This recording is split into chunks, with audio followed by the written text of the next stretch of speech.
പ്രിയമുള്ളവരെ, സഹോദരി സഹോദരന്മാരെ, പ്രിയമുള്ള സഖാക്കളെ, സുഹൃത്തുക്കളെ, നാളെ ഞായറാഴ്ച 6-ാം തീയതി വൈകുന്നേരം മഞ്ചേരിയിൽ വെച്ച് നടക്കുന്ന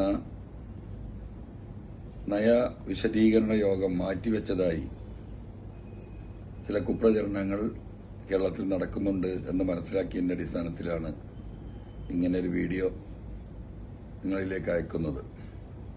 നാളത്തെ പരിപാടിയിൽ ഒരു മാറ്റവുമില്ല. യഥാർത്ഥത്തിൽ ഞാൻ കേരളത്തിലെ ജനങ്ങളുടെ മുന്നിൽ ഉയർത്തിയ വിഷയങ്ങൾ കേരള ജനത സഗൗരവം ഏറ്റെടുത്തിരിക്കുന്നു എന്ന് ഈ മൂവ്മെന്റിനെ തകർക്കണമെന്ന് ആഗ്രഹിക്കുന്നവർക്ക് മനസ്സിലായിട്ടുണ്ട്. അപ്പോൾ നേർക്കുനേരെ തോൽപ്പിക്കാൻ കഴിയാത്തതിന് വളഞ്ഞ വഴി ഉപയോഗിച്ചുകൊണ്ട് നാളത്തെ പരിപാടിയിലെ ജനസാന്നിധ്യം കുറക്കാൻ കഴിയുമോ എന്ന പരീക്ഷണത്തിന്റെ കൂടെ ഭാഗമാണ് ഈ രീതിയിലുള്ള പ്രചരണം എന്ന് ബഹുമാനപ്പെട്ട കേരളത്തിലെ ബഹുമാന്യരായ ജനസമൂഹം മനസ്സിലാക്കണമെന്ന് വിനീതമായി അഭ്യർത്ഥിക്കുകയാണ്. അതുകൊണ്ട് കേരളത്തിലെ ജനാധിപത്യ മതേതര വിശ്വാസികളായ മുഴുവൻ ജനങ്ങളെയും നാളെ വൈകുന്നേരം നടക്കുന്ന പരിപാടിയിലേക്ക് സ്നേഹപൂർവ്വം ഒരിക്കൽ കൂടി സ്വാഗതം ചെയ്യുകയാണ്. നിങ്ങൾ എത്തിച്ചേരണമെന്ന് വിനീതമായി അഭ്യർത്ഥിക്കുകയാണ്.